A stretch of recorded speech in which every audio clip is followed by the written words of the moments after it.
Magandang umaga po sa lahat. Nandito po kami ngayon sa tapat ng tindahan ko po. Ayan. Ayan. Nakita ko na po yung may-ari po ng pera na napulot ko po kagabi. Opo, nakita ko na po. Yung napulot ko 2,000, nakita ko na po. Nandito po ngayon si ate. Ano po pangalan niyo po, ate? Sheila Roquero po. Sheila Roquero. Siya po yung huling bumili at umupo doon sa lugar kung saan ko napulot yung pera. Opo. Kaya ibinabalik ko na po kay Ate Sheila Roquero. Opo. Ate Sheila, ano pong ginawa niyo po kagabi? Bakit kayo nahulugan? Bili po ako ng bigas kasi nahanap ko yung susi ko. Yung pala, kakalkal ko, nalaglag na yung pera ko sa bulsa. Tapos nang umaga, hinahanap ko yung pera ko, wala. Tapos pero hindi ako kinakabahan. Yung pala, nasa mabuting kamay ang pera ko. Kay Sir Man wala. Sir Man, Unoy, thank you po. You're welcome po. Binabalik ko na po yung 2,000 po. Ito po.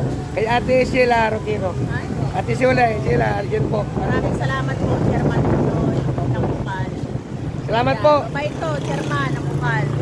Dito sa Bukal, halos kami mabait dito. Opo. Salamat po. Basta, tropa-tropa tayo, mababait talaga. Opo. Ilongga din po ito. Ilongga rin po yan. Kababayan ko rin po yan. Mayong aga sa tanan. Mayong aga sa Tananda, sa mga Iloilo, Negros, Mindanao, at sa kahit hindi Ilonggo, Bisaya, Tagalog, kahit ano man lahi, basta Pilipino tayo, mahal namin kayo. Magandang umaga po sa lahat at salamat ng marami sa inyo.